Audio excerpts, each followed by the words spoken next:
Hello, Frank Lloyd Wright fans of organic architecture, fans of modern architecture. I'm Colin Slace, your Frank Lloyd Wright expert, doing another YouTube video. And today I wanted to talk to architectural students, of course, of which I was one from 1988 to 1993 at the University of Kansas School of Architecture. And there's obviously a lot I know now that I wish I knew then as a student. And I wanted to pass that information along and hopefully give some helpful tips and advice to students of architecture, and also see what Frank Lloyd Wright had to offer in terms of advice to architectural students. So let's get right into it and go through a lot of the things that I wish I knew then that I know now. So we will start with getting the screen set up here. So this is how to survive and succeed in architecture school and beyond. So hopefully what I can relate to you here today will not only help you through school, but help you in your careers and in your future. So general tips and lessons that I learned in the School of Architecture. Let's just get right to them. First one is to have a passion, a love, and an interest in architecture early on. I knew I wanted to be an architect when I was 11. I grew up in an apartment. I'm an only child. And my dad was driving home from work one day and saw some wooden stakes in some acreage about a mile from our house.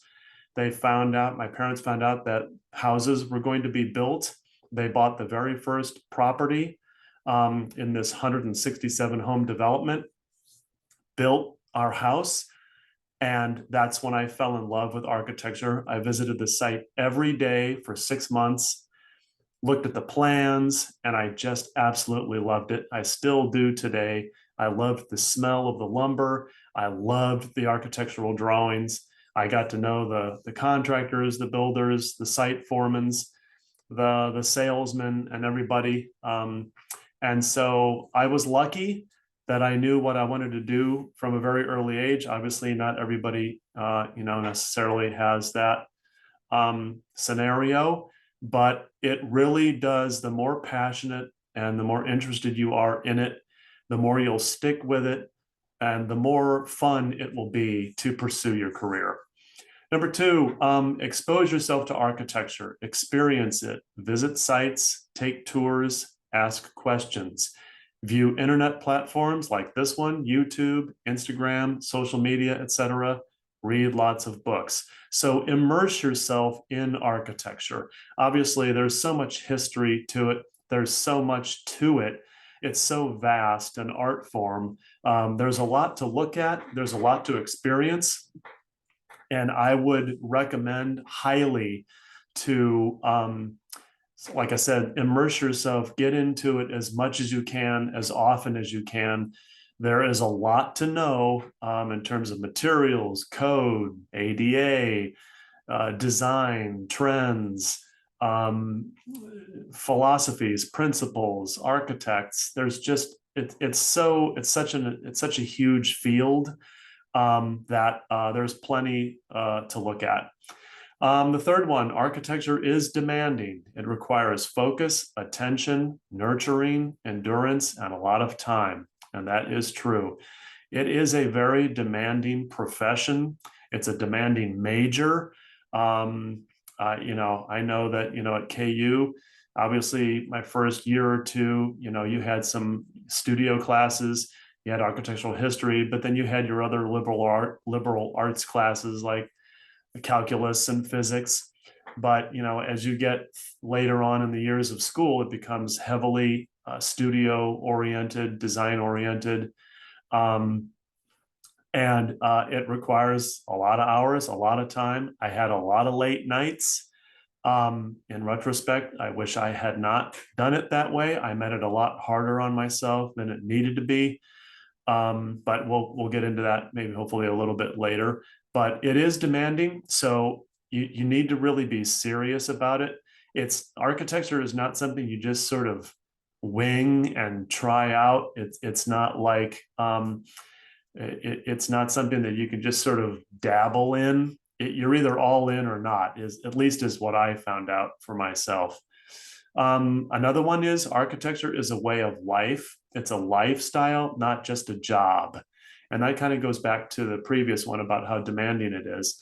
It really is. I mean, architecture is one of those professions, I guess maybe it's like doctor in terms of it's a large part of your life. And that could be a good thing. You do a lot of traveling, and so basically your vacations become study, but it's fun. So I mean, you can, it's not, it doesn't have to be over consuming. I mean, you need to strike a balance between life and and architecture and any profession and a job, but it's not just a 9 to 5 Monday through Friday kind of job. It's a part of your life. It's like exercising, eating well, taking care of yourself. It's just kind of what you do. Another one on the list here is architecture is an art. It's a business. It's sales and marketing. It's a science. It's math, but not too difficult, I promise. It's psychology. It's bigger than yourself. That is true. I mean, that is what I'm finding out now. I've been a licensed architect or a registered architect since 2006. But I worked for another office for 10 and a half years, from 1995 to 2006. So there is a lot to know, a lot to learn. And throughout all of these years, these are the things, art, business, sales, science, all of those things play a role in creating architecture, in designing and building a building. Like I said, architecture there's a lot to it, and it's a lot bigger than just sitting at a table designing a building in a bubble and a vacuum. It just is not. That's actually very little of it. Another one on the list here we have is architecture encompasses a liberal arts education requiring continuous learning in a variety of fields and subjects. So true. Like I said in the previous example, psychology, sales, marketing. If you have some kind of understanding or interest in those things, in subjects beyond just architecture itself, those will really help you. I mean, for instance, like psychology, which I took psychology and sociology courses at the University of Kansas, because architecture is about people, right? I mean, we're designing for people. Clients are people. And you could be designing a house and have a husband and wife that have completely different ideas and goals for the design. And sometimes there's some heated arguments and discussions that go on in the design of a home, and you're kind of the mediator and the in-between, and you're trying to merge these two different ideas between two different people. You're trying to communicate ideas, and there's just a lot of psychology going on there, and you become kind of a counselor, and it sort of can be shocking when you first experience it, but as you gain experience through your years, you begin to develop an understanding of the broader topics and issues involved in design. Another one on the list here is you won't know much out of school, and that's okay. You will gain experience, which will become your greatest asset. Alfred Caldwell, very famous architect, teacher, landscape architect, who taught with Mies van der Rohe at IIT, told me that. He visited KU twice. I loved that man. It was like being with one of the masters. I spent as much time with him as I could. And one of the things that he said to me was, experience is your greatest asset. Now, you don't have experience, obviously, when you're out of school, and that has to be okay, because you can't have experience you don't have. You gain experience working, being in the profession. Like I said previously in the previous points here, reading, visiting sites, going on tours, traveling. You'll just gain experience, but that'll take time. That'll take years. I remember my very first job, um, right out of school, I had two architects standing in front of my desk talking about me right in front of me. And the one guy said to the other guy, "These kids out of school, they don't know anything." And of course, I was kind of insulted by that comment at the time. But now, here, some 25 years later, I've come to realize that he's pretty right. And, be quieter than louder at that point in your career, and just absorb and listen and look and learn. Next page on the list here is, don't take any criticism personally. Listen and analyze the comments, learn public speaking and giving presentations. So like I just said before, when the colleague of mine said these kids don't know anything, okay, I listened to that, and of course at that time I had an opinion, but I'm not going to argue with the guy, because now I know he was pretty correct in that. So don't take anything personally, especially desk crits and presentations when you're in school. I mean, gosh, I had professors tell me about my project. I had one teacher say, I maybe said something to the effect of, maybe we ought to just scrap the whole project altogether, which scared the heck out of me. But then thankfully later he came back to it and said, actually, this is a really good project. So, and then of course, try not to worry about what your fellow students think about the critique, and, oh, this person's good and this person's not so good and anything like that. It's professors critiquing your work. You're a student. You don't know very much. So take it in stride. Be cool. It's okay. I had plenty of pretty insulting, damaging criticisms, and you have to learn to have a tough skin, a thick skin. You gotta learn to take it. You gotta be cool. You gotta be quiet. You gotta be calm, collected. You can disagree, and I did, and speak your mind at times, but do it professionally. Do it, in a way that's respectful. But that is another key that I did not realize in school so much as I do now. Learn public speaking and giving presentations, because you will be doing that hopefully a lot in your career. I mean, that's what you want to be doing. You want to be, in design, you want to be affecting communities and cities and towns, and you want to be presenting your design in front of design review boards in cities and homeowners associations. And you need to communicate your design and be convincing and be confident in what you're doing and what you're presenting. Another one on the list here is purge ideas that come from within, brainstorm. Definitely, a lot of times I will literally do just a lot of sitting at my desk, closing my eyes, thinking my project through. I think we'll get into it maybe a little bit later. Yeah, the next one on the list, the what, why, and the how. But yeah, just the design, it's got to come from within yourself. But as you go on through years of experience, and you've visited different parts of the world and the country, and you've read, you'll be able to borrow those ideas and those principles and have more of an understanding, and you'll know what you like and know what you don't like, and begin to develop yourself as a designer. I mean, Miles Davis, the great trumpet player, a jazz trumpet player, once said, sometimes it takes a long time to find your own voice. So, don't expect to be the genius right off the bat. I certainly wasn't. I'm not now, but I'm a lot better than I was when I was in school, and you will be too.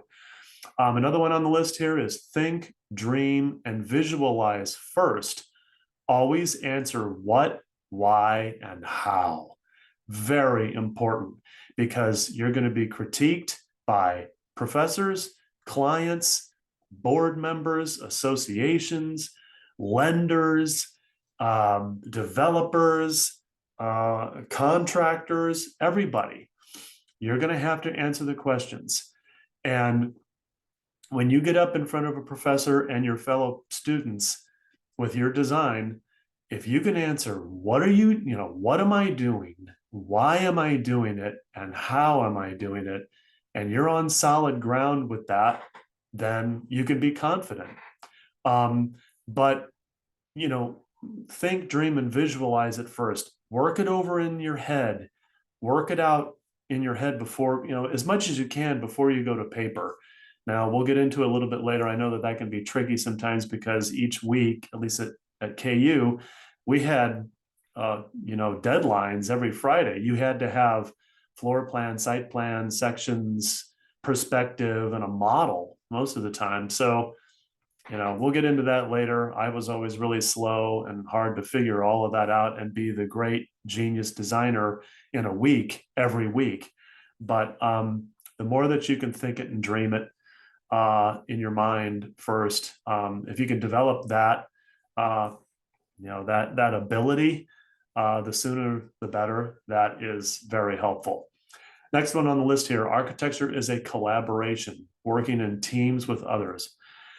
Again, boy, didn't realize that till I got out of school and you start working in an office. I mean, you start to understand, obviously, that there are engineers and landscape architects, that there's, all these different disciplines. The architect does not necessarily design every inch of the entire project. Now, the architect is involved in every inch of every aspect of the project, and conceptually, I think, must conceptualize the entire design. So I've designed projects where I literally do have a hand in everything from the floor plan to the ceiling plan to lighting to the HVAC sizing and how it runs through or below the structure itself, electrical, the outlets, the lights and switches, the landscaping. Maybe I tell the landscape architect, hey, this is the south and the west here. I want some shade trees, so when the sun is setting, I want some shrubbery here in the front to grow up below the sills of the windows so that when you're inside, you begin to see some green cropping up. You should, the architect will have the overall conception of the entire project. Parking, ADA parking, site circulation, how does the fire truck get through, the garbage truck. So as you go on through the years, you will develop skills and an understanding of all of those things. Next one on the list here, manage your time. Don't slack off your other classes. Yeah, that was the big one for me. I was always really slow, and I wish I had just relaxed and kind of let the design come, and then just kind of got the ideas down on paper, whether I thought it was right or not, or the best or not. I wish I had just sort of purged myself of the ideas, flushed it out, so to speak, and then kind of let that help me find the way. I am a big believer in the design. It designs itself. You just have to sort of listen to and sort of quote unquote see how the design is playing out, what feels right, what seems right. And as you work through it, it will come to you if you let it. Looking back at the program requirements, what are the restrictions on the site, setbacks, views, utilities. When you start to take all of the information in, there's sort of just a logical way for where the driveway is, how you access the site, how people circulate on foot on the site, where deliveries come in to the site. It will develop itself. And yeah, don't slack off your other classes. I did. I was always dog tired. I was always just struggling to put any idea down on paper, because I would try to sort of work it out in my mind first and then put on paper, this great genius idea, which never happened. So be a little looser with all of that. That is what I have really developed a skill for is sort of multitasking, working on the design, then getting away from it, relaxing, let your brain work it out, go back to it, and just bang out those ideas quickly, get them on paper or get them nowadays, get them on screen, so to speak, and then just kind of omit and delete and eliminate what now isn't working or you're not feeling, and develop what is working. Um, Next one on the list here, get some sleep, eat healthy, exercise, and socialize. I did none of those. And it will take a toll on you in every way imaginable, physically, emotionally. I was just an absolute wreck. At that time, KU was a 5-year program for a Bachelor of Architecture. I did not do graduate work. I was glad, to be honest, I was glad to get out of there after 5 years. But I mean, I would go 3 nights without sleep. It was just ridiculous. If I could do it all over again, I would try to not do it that way. Again, going back to that, flush the ideas out, get it on paper. You're not going to be the genius every time right off the bat. But also take some time away from it and let the design develop in your mind. Believe it or not, when you are sleeping, when you are doing other things, your brain's working on that design, and you could be, in the shower or eating or watching a movie or something, and you'll have an aha moment, and then you'll go back to back to your laptop or whatever. Of course, in my day, it was back to the drawing board, and you'll have an idea that you'll really like. And yes, eat healthy and exercise, because let me tell you, architecture, I mean, if you're doing those all-nighters, which again, I don't recommend, it will physically take a toll on yourself. I mean, I was sick, skinny, weak. I mean, I tell my wife all the time, it was like boot camp. It was just 5 years of very, very difficult time, but I made it way more difficult on myself than it needed to be. It was me. So I'm trying to help you not do that. Next on the list, architecture is experiential. What is a person's experience of your design? Also, it must be functional. So again, when you get these projects in school, I mean, I remember one of our projects was a museum. It was my final project in Kansas City, which is where the site was. There actually is a museum there now, obviously not designed by me or any of the students, but it was sort of a real project, so to speak, at the time.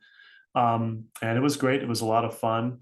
But, again, you're just trying to meet these requirements. Oh my gosh, I have to have a perspective and plan and side plan and sections and model by this time frame. And, you're just sort of trying to meet deadlines and meet the requirements, as well as, again, design this great building. But what I've learned in being an architect now, all these years later, is, again, just stopping, slowing down, and thinking about, okay, what does a person experience in my design, and how do I make that experience as healthy, as beautiful, as peaceful, as exciting, as wonderful for the people as possible. And then it must be functional. I mean, that's probably actually the number one key. I mean, if for me, I design animal hospitals, I design dental and medical offices, I design title agency offices and lawyer offices, all kinds of different projects. If it isn't functional, if it isn't efficient, if it doesn't meet the client's needs, then it means nothing. So it absolutely must be functional first and foremost. That's the first what of the what, why, and how you have to answer. It's got to make sense. It has to be rational, logical, and defensible to all of the people you have to answer to. Next one on the list here is learn your materials and structure. It must be buildable. That's probably, again, one of the early decisions that needs to be made in your design is, what would this building be built of? Is it steel? Is it wood frame? Is it concrete block? Is it concrete? Is it a combination of those? Does it have pitched roofs, flat roofs? I mean, all of that has a huge impact on the design. If it's steel, you can have longer spans. You can have more windows. You can have longer cantilevers. If it's wood frame, you can't, because you have to think of shear and other structural concerns. So you really need to determine, if you can, the sooner the better, what are the materials of the project. Next on the list here is have heroes. Architects, architecture that you love will help carry you through. Beg, borrow, and steal, but don't plagiarize. Make it your own. Understand the principles behind the thing. What is its nature? Look into rather than at. Again, when you're a student, when I was a student, I was looking at magazines and books, and you don't know who you are. And that's not insulting. That's why you're at school. You're there, you're just learning, you're just starting on a very long career, decades, hopefully. Your whole life. From your 20s to, maybe your 80s. Like I said earlier, there's a lot to look at. My heroes were Frank Lloyd Wright, Mies van der Rohe, Craig Elwood, Alfred Caldwell, Fay Jones, and they help carry you through in terms of providing that inspiration and that motivation. When you see your heroes' buildings, which I did, and you experience them firsthand, you tour them, you visit them, you spend the night in them in many cases. Gosh, you so want to be that and do that. That motivation is so strong. Hopefully, again, we go back to the very first thing I said, that passion that will carry you through all the hardship that can kind of be there in learning architecture, graduating architecture school, and then becoming an architect. Try to have fun. Take it seriously, but not too seriously. It's school, not the real world. Let your imagination be as free as possible. I took it way too seriously. As a matter of fact, Alfred Caldwell, that famous architect who I visited with as much as I could the 2 times he came, he actually told me, he said, "You're very serious, too serious. It's not natural. Be natural." So, and he was like 92 at the time he was telling me that. Even he could see the seriousness in me, and that seriousness took a toll on me physically and mentally.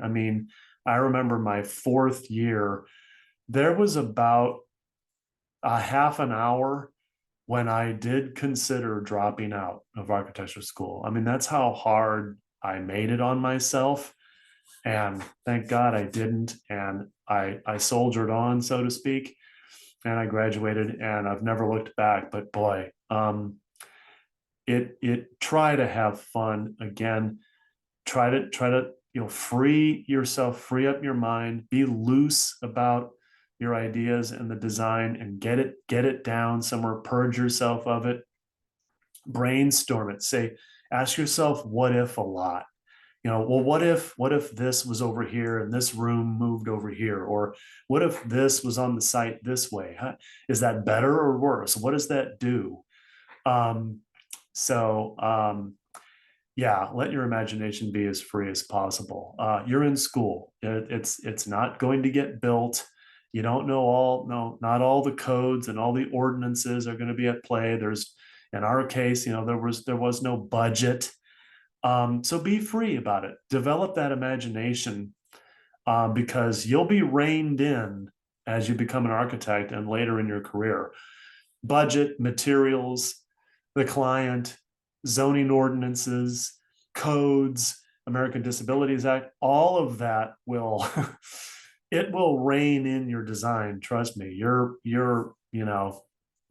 freedom you have to play within the rules, so to speak. So be as free as you can in school. Next one on the list is college is important. It's called higher learning. You're not just learning a trade, You're learning to learn from the rest for the rest of your life. Good luck. Yeah, I don't know. I've been hearing people um, on social media and on talk shows and even on the news, I mean, questioning the importance of college. Now, hey, trust me, I know how expensive college has gotten. I mean, when I was a student in the late 80s, early 90s, it was way less expensive than it is now. So I just think college seemed to be a lot more attainable then, at least in terms of people's budgets.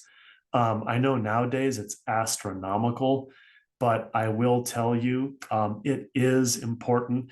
All of those liberal arts classes, the other classes, if you have a major like architecture, then obviously all of the architecture classes are important. Every class is important. What I learned not until fifth year, my last year, I understood, and I had great teachers. In that case, it was Rene Diaz, one of my favorite teachers. And he taught me how to learn.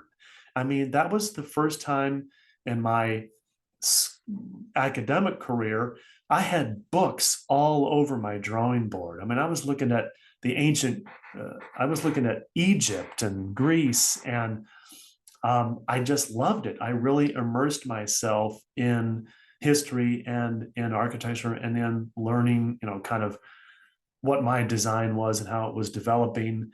And I have not stopped reading, traveling, looking, listening to this day, and I never will. And so if you can develop that in school, that's the point. So let's get to Frank Lloyd Wright's words on design and education.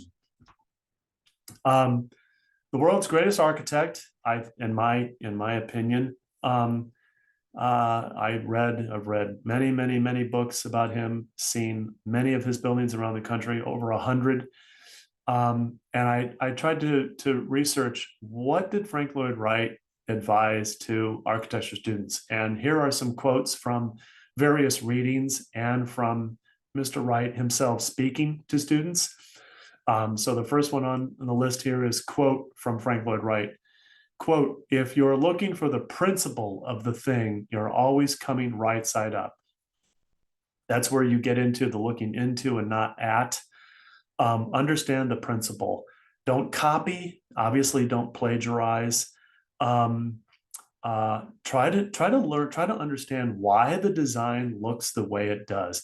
It's just like looking at nature. Why are flowers different colors? Why are leaves mainly green in the spring and summer? Why is the sky blue? Why, what's important about bees pollinating? Why are butterflies, why do they have the patterns they do? When you learn the into of nature, especially, which of course is what Frank Lloyd Wright was all about, you're on solid ground. You're standing. You can defend yourself and your ideas. Next one on the list here from Mr. Wright, quote, "What you'll give, you'll get, and what you won't give, you never can get." And that goes into, again, the more passion, time, energy, love, devotion, commitment you put into your academic career, becoming an architect, because you've got a 9-part exam coming to become registered. I mean, it's tough, but the more you travel, the more you read, the more you do, the more you visit, the more you experience, you will get that back. I promise. I have, and it has been a wonderful experience and journey. Next one on the list here, Frank Lloyd Wright said, quote, "An architect is the man," of course, nowadays we should say person, "who knows first by nature, knows the secrets of nature and studies them, and is informed by them and comes out strong with knowledge." So again, like I just said earlier, study nature. Nature will teach you everything you need to know about structure, form, color, the principle behind the thing, pattern, texture. Obviously, all of our materials come from nature. So the more that you can study it and know it, the more that you can use that knowledge in your design. Next, from Frank Lloyd Wright, he said or wrote, "The university is a trade school. You get prepared for a job of some kind. You don't get acquainted with yourself as a human being, and you're not tutored in what you are and what you may become, nor are you well or very well acquainted with the principles of nature." That's what I was talking about earlier when, there's people talking about the importance of college, and you could just, get trained in or, gain knowledge in coding or some tech, software job or IT or tech job. And that's true, but it's so much better to be well-rounded and educated and informed about a variety of things. First of all, you're a more interesting person.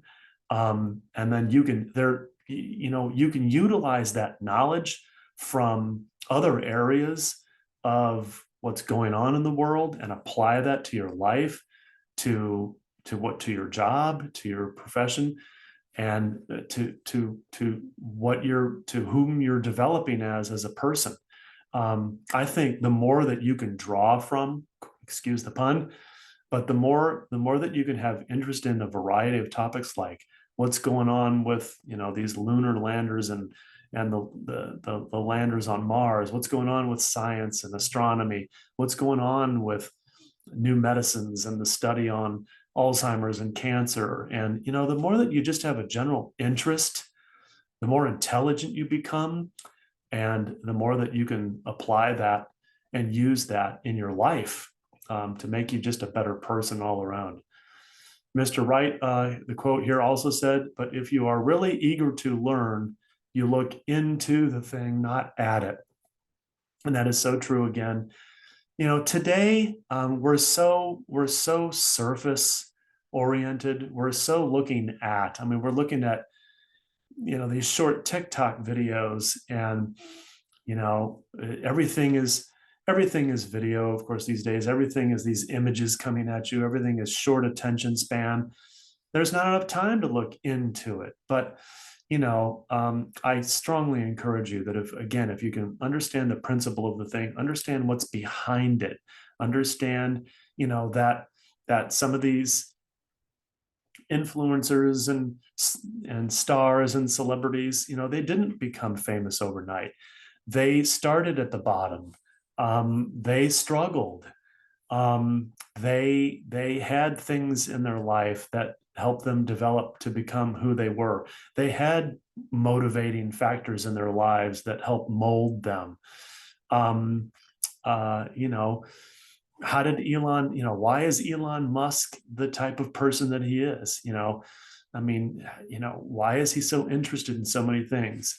What's behind these inventions and these this desire to go into space and build electric vehicles. And it's when you only look at the surface of things, you don't understand deeply enough at the why. Again, you have to be able to always answer the what, the why, and the how. Two more things here, two more quotes from Frank Lloyd Wright. Quote, "I never put anything down on paper until I have it pretty clear in mind. You should start with the parking, not do the building and then try to find the parking. The buildings occur within the parking problem. Cultivate your imagination, get your project well in your mind, think of it, dream of it, turn it over lengthwise and crosswise, and then go to paper." Now, again, I know that what's tricky about that, at least for me at KU, was, every Friday we'd have a critique. We'd have to have model, floor plan, site plan, sections, elevations, perspective. And then professor would say, "Okay, by next Friday, you need to have, here's what you need to have." And it took everything you had just to achieve, those requirements in 5, 6, 7 days, when you've got your other classes and, other aspects of your life going on. So I understand it's tricky, but again, I wish I had spent less time just futzing around on paper, so to speak, and more time just letting the design come to me and thinking about it in my mind and imagining it and going through the what, the why, the how in my mind first and developing it and cultivating it in my mind and imagining it, dreaming it, letting my brain work on it rather than sitting down, drawing, noodling around, trying to get 7 different thoughts on paper. It just created confusion. And that's why I struggled is I wasn't confident in what I was doing. Nothing popped out at me as aha, here it is. So Frank Lloyd Wright, of course, was the master at this, and he even told his students beyond this quote. He said something to the effect of, "Now that's a lot to expect of you youngsters. It's something I've developed over a lifetime." But the sooner that you can develop that in school and then throughout your life, you will use it and it will help you. And lastly, take time to prepare. 10 years, Mr. Wright said, 10 years as preparation for preliminaries to architectural practice is little enough for any architect who would rise above the belt in true architectural appreciation and practice. I was at another office for 10 and a half years before I opened my own office in 2006. And I needed every minute of that experience and that development. And I'm glad I did. And then when I opened my own office, it's not like I was designing, great buildings my first year. Every year I've been in practice since 2006, I have learned, and you will continue to learn as you develop and grow. So give yourself some time. Don't worry about being the great genius master at the very beginning.